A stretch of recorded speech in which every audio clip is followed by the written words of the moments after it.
Anna, Mr. Frank Nelson, Eddie Echo Akoma from a name exclusively say. Or she had to folk near man Shadan Kuyi, especially the last 3 games of Mabo. But what Jiddy has still our chance, said League Aye Bono. Bit me Aji, so much was so able ball or moboya. It's one day or call on supporters no, say or more entire coach neti or entire team neti, the team no, still bit me Aji League no. Frank Nelson. Exclusive interview on Yakoma from here. Well, I will not take anything away from that. I mean, where we are lying, for me, is not the best for the club. But like you're saying, if you look at the point difference between the first and second positions, I mean, it's nothing to write home about. It's just us being serious, of us realizing that, look, we've lost a lot. For the 3 matches at least, we lost completely about 8 points because we lost Dreams and we lost to Bechem, and then we drew, and that's out of 9 points, we got 1 point. So that does not mean that we are serious to capture the league. But I think that we should give the coach the support. We should be able to support him, motivate him. He's having a lot of motivation in terms of salary and every other thing. But there's other things we call motivation. How the supporters comes around him, the support we give the players, how he sees the love you show to the players and every other thing. All hope is not lost. I still believe that the possibility of we capturing the league is still possible. I mean, it's not something that we should lose hope of because 5-6 points is not something. It's just 2 games, if possible. So I think Accra will still have the opportunity to get. But we need to work hard for it because the way you are coming up, other people are equally trying to motivate their teams, trying to motivate their players. So we must work out and be able to make sure that, especially at home games, losing to Dream at Legon Stadium for me was a disaster. But at the end of the day, it has happened. We just have to pick up our pieces and move forward. But I think the coach is doing well. I believe that we should be able to give him more chance. We give him opportunity, he will be able to do. He's trying to give the young boys the opportunity to play. Sometimes he might not be what way the supporters are seeing, but maybe he has a different ball game to play. But at the end of the day, it doesn't mean that the coach will not equally accept ideas from people or even supporters who come to the stadium to watch games. So we'll give them that opportunity. So I think that it's bone to flesh and flesh to bone. So, but Accra will bounce back, and I'm sure we'll do something for the end of the day. We know that the FA Cup is out of our hands. I mean, it's not out of our hands. We're completely out of it. But the league is not out of our hands. So folk will bounce back. We a former board member, Frank Nelson, Mwokuru, Edema Hatchifok. Now, why my name is you or say, Hans no, or come will be at your or more problem no, and yet club no kwa. Players no so enki ka omo bi so omo pese omo ye bibi no omo chen se da bi omo chen extra motivation for management nimpen for omo ankasa enso enki ka omo bi. Well, I think that sometimes the players need to motivate themselves. It's not somebody trying to motivate you most of the time, because at the end of the day, it's your profession, and who benefits is you. If you are signed, for instance, Mohamed Kudus, he doesn't bring money to give to anybody here. It's his money. Michael Lesson, the Stephen Appiahs, all the money they made is for them and their families. So we need to make sure that this is an opportunity God has given to you. That's what God said to Abraham, I will bless you and you'll be a blessing to many nations. So if you know in a family that you have been picked, and you say you are not serious, you are not attending to training, or you are playing like a destical, I think it's not the best for you. For every player, I think that you should be able to lift up your game. This is an opportunity to market yourself, sell the club, and at the end of the day, the benefit is on you. So I believe that in as much as the clubs has to motivate the players in terms of salaries and the comfort, their place of stay, making sure that all welfare issues are being attended, but the players must be able to kill themselves to be able to sell themselves. Because if you do it very well, you are the one who benefits more. We're your exclusive interviewer, former board member Edema Hatchifok, Frank Nelson, and Akoma FM. Now, Amankona, a local striker. He plays for Bekum Chelsea. The boy has been very consistent. Last season, no energy top scorer, in league. Currently, or a joint top scorer. And he's been very consistent. Nebola Wobono. And was when you go, so I say, Nano Saturday, wa na o Baba Sports Stadium Biano. Go a branch and say, na enye go to a bra, or money between United and a ebo. Na go sa wo say nyina echi Blasters ye befre bia na ye nefum ye befre bia won kan mi bisa se sa branch ye mana kwan Blasters no ko try bi see e Fred Blasters na ye top scorer why you very consistent nye goals keke no wo sending ball no ball ogina game ultimate so show commitment ye friend nkan wa abranche ne mu na bam emraso se Blasters no ye mana kwan mana ko kan ho bia na no ɛna oduro safo esco member odu oni chem ɛwɔ Chelsea a owura no ɛsan edi dwuma ɛwɔ hɔ ɔno na echem sɛ abranche ne nka na koma ɛnto ne yam na Stephen Amankona no de ɔnkɔ so no ɔmɔ ne ball ɔnyere ne ho at the right time ɛpono no bebie. Well, I think he's doing very well. He was a goal king last year and he have 10 goals this year. But you ask yourself, we have Inaki Williams, we have Jordan Ayew, we have Semenyo. Do you want to just take him there and go and sit down? He's playing the local blaster. He was the guy who scored the only goal for local blaster in their game against Nigeria. He should continue scoring his goals when the season ends. I learned he was in the standby list of the coach. So we don't want to rush him. Yes, I personally spoken to him that relax, your time will come. Relax, your time will come. And his time will come, he will blossom. That's it. Coach, coach on a standing team. And the coach, reduce players based on performance. Maybe your next and the midfield, Obi Bobo, and yet, your local player with Maba, or in Bebo. So, foreign player will be changing, or in be changing. Your man shadow Chinchina say, I'm for local players.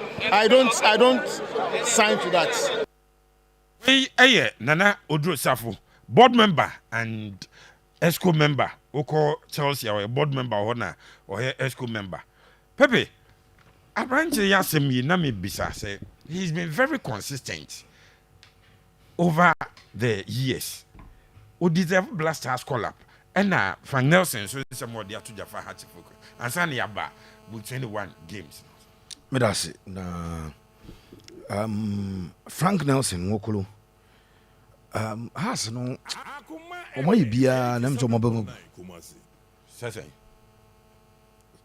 self has folk no bibia say as board members minim say we play active role board member mo still resource no mo pe no mo nya enura na me ne mranje bi discussion bi ya na Kotoko supporters ni bi na de bia Kotoko asem kwanamba good pa so what say central forward you interested in speaking about Kotoko you must be proud. You go to Accra, they have abandoned Hartlepool and phobia. It is the reason we open your house so far.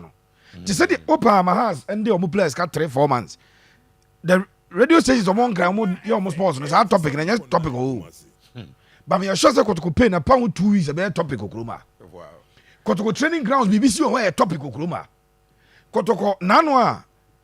Yes, I started boy. Omabo 6 games. Kotoko winning 4 draw 2. There are people who are still concerned. Say, Kotoko young apostles on board draw some attendants commit my better. Sadiano, we are Kotoko penny, we are Kotoko nibi. We are Kotoko player, Kotoko coach. Manenya de say, the Bianco for you interested to talk about Kotoko. Da, and San Jofo decided say, who can go see baby a jackal.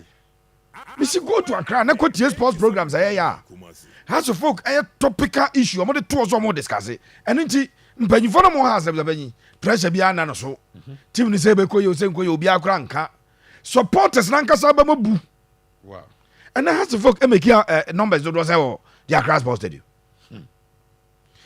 nipa wo enkran a eso mo interested in house uni mo nyina te Blasters supporters union obia minim na no na yi mo kwade so mo Jazzies ha na futa mo kwade mo jai kra Kotete supporters union the two kwan and no interested.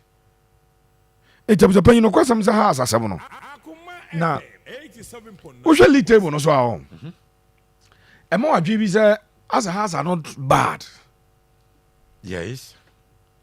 But usually the same league table no so na opportunities are.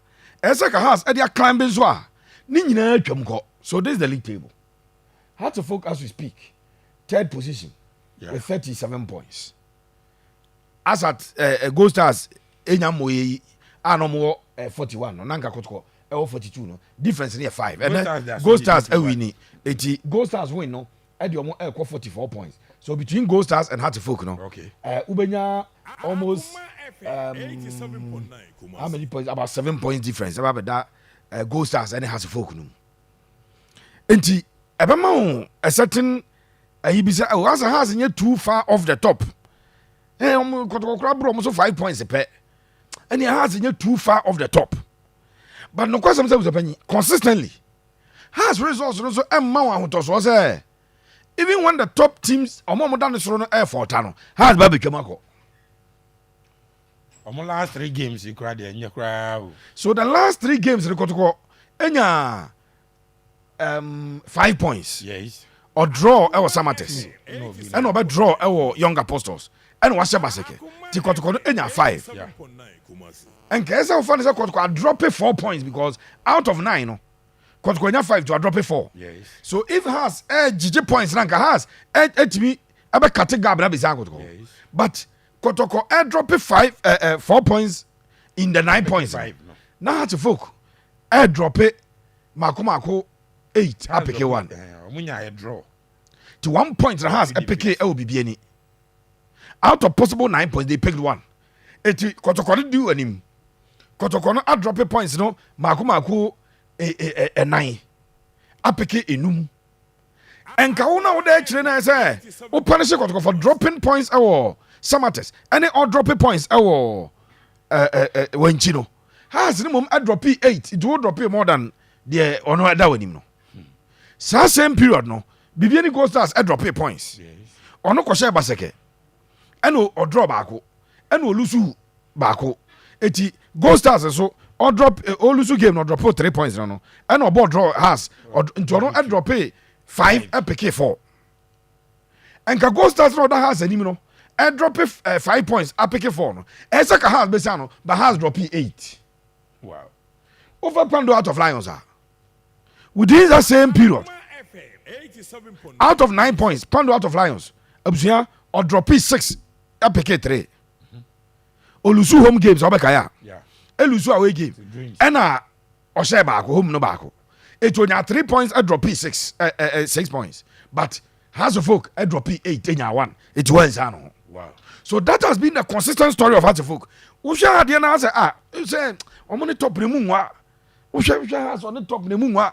They can still it's true. As has bet me aba. At the same time no. Now say who checking points no say they are picking it say they has air dropping na. Unsa so nya hoto so bia say omo eba.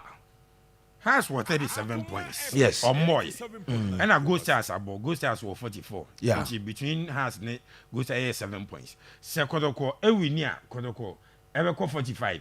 Yeah. Hatchfolk ewi near or back 40. Yeah. Then you say the points are by either 4 or money Goldstars and now say or money Kotoko 5 points. Should Hatchfolk win? Yeah. 4-5. Emuches are na has need to be from back. It's analysis amaye nyina ne say Ocean league table no so points in the nwa. But we said the house pick points the opponents and pick points now. When they all and your consistency in the crowd. Opponents they dropping now what would from no ezo besano. sure. Did the last 3 games as the case study no. Goldstars elusu 5 points, Kotoko 4 points. Has no chase you elusu 8 points. Etemu nwa. But you don't see where has ever chill more than anyone. Frank Nelson say still on beat me at the league. Into Frank Nelson league table no so said the maker is if you look at the league table there's that ubet me akaza say 4.5 5 points they say munwa. When you are concluding say 4-5 points they munwa. But in reality no where are you seeing how to folk doing the catch up? That is the big question. You see league table no picture that munwa which is true. Because the Goldstars, LED has a folk 7 points has a more. Now has a Bosch and has a Beba 5, a Beba 4. Kotoko, LED the 5 as we speak. So Kotoko Shana has a share, Nani Nano, a call still 5 points. 5 points, they said 2 games. But the last time Kotoko fought 2 games or board draw me no 2 as on. Has Lusu me no 2 as on. Kotoko and Shana has sense to a Beba 2. So when Kotoko dropped 4 points from Kotoko ever draw our Samates. Or PK 1, I drop it 2. Or Kobo draw Wenchi, or PK 1, I drop it 2. Has Lusu that 2 games in now. Or Tenafie surprisingly. Dreams as to be said if ye. And no call. Nana for Sujabo Park will be chim, and a be chim. So, Kotokona, what drop it 4 points? Sa period no. Goldstars, Elusu Bako, Ewini Bako. To drop it 3 points. Sa time no Goldstars I drop it 3, has drop 6 in now. Because God drop it 4, has drop it 6 in. So the league table will give you a certain picture, but actual performance will also give you another picture. And the league table has there is a possibility of major league and no worker. But if you look at the performance, I am not seeing where Haas will be picking the points. Opponents say drop here. Haas is a dropping. That is a big problem for me. Yes, sir. Stephen Amankona. Let me be Stephen Amankona. National team call up. No question say said the Odrosafo Achechi mo si coach no. And every place into coach no. Every place no person friend ne ade ti mo bi ama coach ne pressure. Me ne nya adwene. In fact, no kwasa nya school member. And that's why school member nko nka sem no wo kan. Kure mu no kure nim. No kure nim ne say o ka ho. Tu ka bi bebrebe a me so so ko ka bi ne ekwa school meeting na ka tabu say ana wona ko gina say e na man kura na say ji no e so kan sa. But me metuma ka sem say dem pese me kan. E dey say say player e perform ya. And sasa ka say oh ahanu bebre o mu nyina ya ade nti so ya ade nti ye mfrɛ o. Osi Nike ho ena Semenyo ho ena Jordan ho ju yo mbo no mbo na ye mfa ni kwatra bench keke na keke o kwatra blaza bench keke Rafudim say yi koba no Razak Simpson koba say uze mienu bi no di kan ko ne hwe ama bi ko lose we koba yi wa to boot ehye box mu emu ede 5,000 mienu ne 10,000 plus you know pede wa to boot ehye box mu as nations captain agina training grounds so acha dia mani teammate no omo bom say capito wo say bench na wana ka cha sama nkwa ka cha so ko tra bench won tra etodro safo ne hands ye tie no yes ko member ket be friend odro na so obi abeka bia na so nti won timenka abia penya branch no wo se wo nya betre na time beba ba bi odro safo ya analysis ni ko si ye ni nyina ache say ye friend ba wo ye wo so nya betre football time bia ma bia wan we time corona wadwo say oh yan twa be na season ya na season bia na format ko ti football ye money say abuja panyi why consistent pa o and it is a reason Ghana ye local team no Galaxies no ye Nigeria on the share one goal per dem aye Amankona yes on the personal issues and abro ba Kumasi no ye mu bi atu no fo si yantra brekum kwa mobo mfa jo team say brekum kwa na betima bo wo ya sa dia wan hwe yi a ampa si ye frefe place ayam frɛ wo again Amankona ojini wudi se bono nimbo pa ampa bono nimbo obi zaben onimbo pa enti no ho training no hweso nye etu fa coach na expect maximum output e training na wan ya amfa ne main game okay yeah training na energy for the main game na nya ne sa ba bia Ronaldo mo no reserve energy bia for game mo be gina game no no Messi was so say ye den ya obebo but Messi mo ye training serious Ronaldo na Tevez akwana ba training da bia first almost started training in 7 and we decided say adabi de meba 6 oba 6 na Ronaldo aba adabi oba 5:30 na Ronaldo aba nanu ya kwaba ko Real Madrid so say o decided so na de mekwa ja Ronaldo okoduri na fa ni e bia ade no na wudua wo Adebayo se da no and na de na say wa nabi onim so abedru first your buy on bia ma no wuram afa all dress no na oti se de bi kwa so as okọ na Ronaldo se gym ho ejuju mirika se da bi onim so bebo Amankona ni ball no bo pa o kai se oba Kumasi o muza Amankona yo Kotoko se funa Amankona ba Kotoko yeah amfa na nya ne ball no per se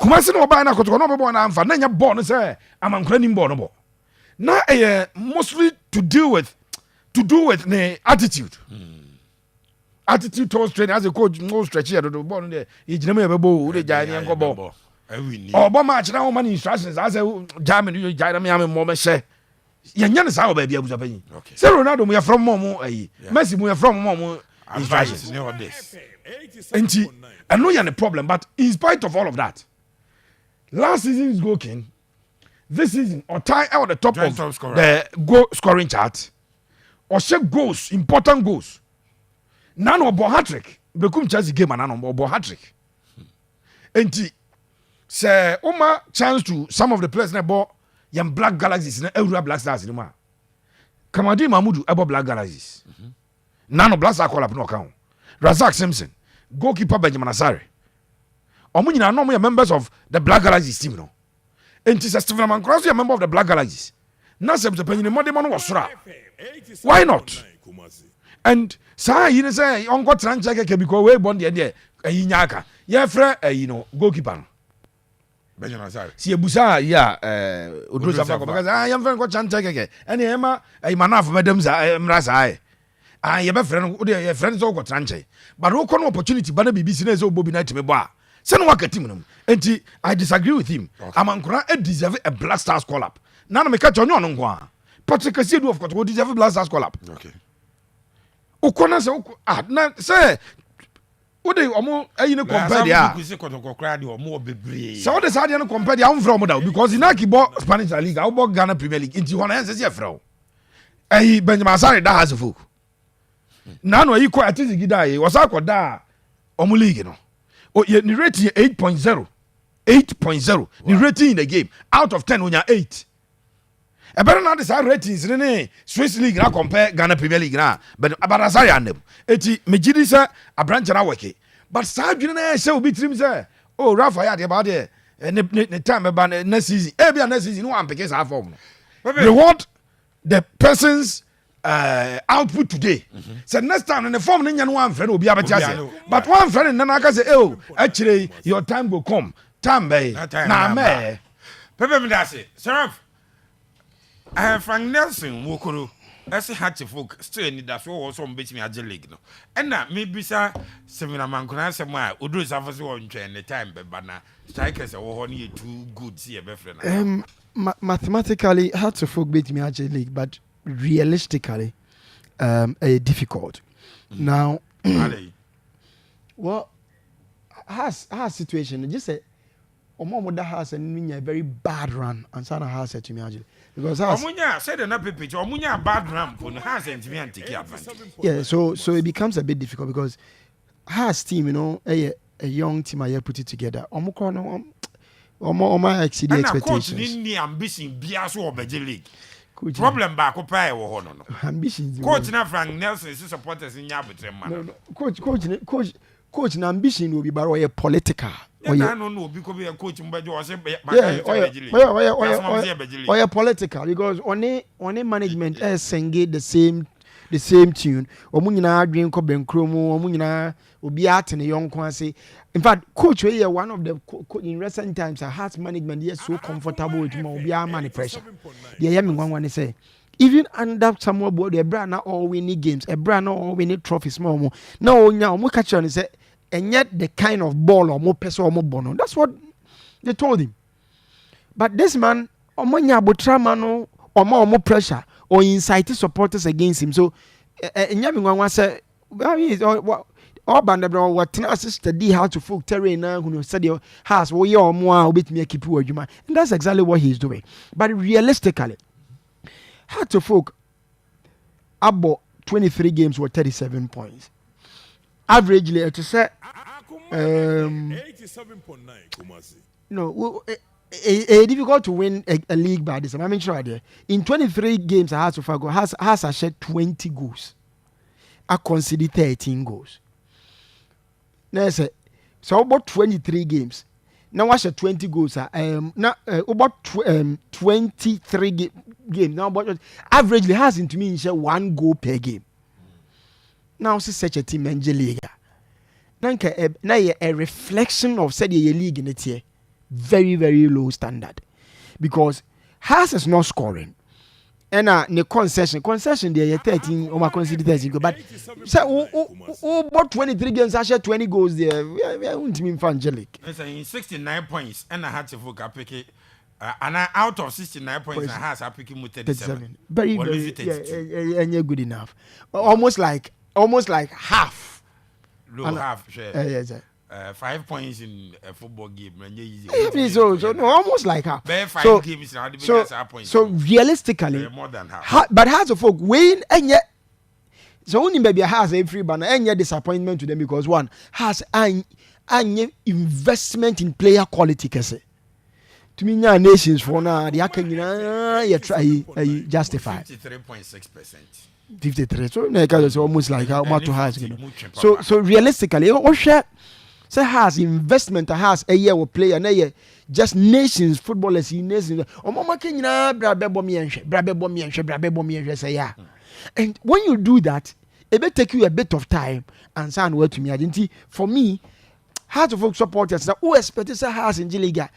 Also who lower we expect nti Hearts G and I say surprise. A pleasant surprise the amount. But who yes I ube man who unnecessary heart problems, unnecessary pressure. Because for me, Hearts team here a work in progress. It may take you a bit of time before they can achieve them. So now Amankona and the Black Stars. Last year was Jigokin. As we speak, or a joint top scorer. He's been very consistent. Or one particular player, sir. Or one particular player. Among for people are not making a case for him to be called. Danger. In fact, Amankona numbers are one no. Still be who so be kasa yen kofre bi aben so be bobo kwampuku. Yeah, omunka Amankona. I didn't see the young man. There's a bit of now if a player or thriving only on one venue, a player or thriving on only one just or Chelsea just I mean the body years I am on the Amankona betena Kotoko. But so Chelsea no bet me aboa. Does that stop him from playing the national? Bonus in Bonnie near Chelsea kwaso na. And now me Kotoko or Black Stars. Say Black Stars a club. Okay. So me, apart from Amankona's attitude, also more want to work on. Ni game no, I don't really find Amankona's game very convincing. Sir. Yes. On any day, Shawo Tega I know what, honestly what 10 goals. Yeah. Atakumi were 9 goals from Ribiani Goldstars, and upon 8 goals. So okay say I'm friend I would go for the Nations FC guy. Danger. I don't know why, but ni game no convince me. Watch Amankona. Obetimi astroli wo games ni mo sa attitude kasi obi pan gina game no so obe annoy wo game. He's one particular player who can obetimi game no obe ma obuo fu hwe na obuo attitude original game ni mebo. But oye very explosive. Chese so oye na dwen say ball no be ball pa, he's a very good player. Oye highly talented kasi obi wo talent. But he's one particular player one here. Net on the talent nem fani to me recheck the potential also the talent need do. Because in football you need more than that raw talent to succeed. Okay. Hard work, edumaden. You need one attitude. We subain Bobby. We hear Sanyo money nyina ya kase Ronaldo ya kani nyina ni nyina bi say talent is not good enough. So when him born enu kwa ya mfa mobo nyoma aka nyina na was we assemble ni nyina to make you a good player. By now Amankona should not be playing the local league. Umi say ahun sa wo hwe omo ma be fa local league mekwa omo nye talented than Amankona. But Amankona ye comfortable on the jurisdiction, comfortable on the terrain hono near the body ye monesa. Inti Kotoko betis ka akwa Amankona ba na afi Kotoko na person omo person on free one because they felt say he was a bad influence with team no so. Bad influence with team no so. And if a player come side no see him fan ko Black Stars, me bisa me say how would Amankona survive as a local, because local player you know humility o brown ho ase na why you na so okoy na okojo just say you need to humble yourself. Amankona ebe to me hire side no Black Stars or we have first day to buy no more can say here onye no free one. So for me talent, in terms of talent, good enough, but attitude and other things say my footballers are successful. Amankona that is the only way to make him successful. And yes sir, the talent enough and to me for him could do sa level na yes but it's all bekono. And so again no na original saint me papa prekope odu ani tem wo asotwe a was say abusapanyin despite some of the clubs finding it tough to get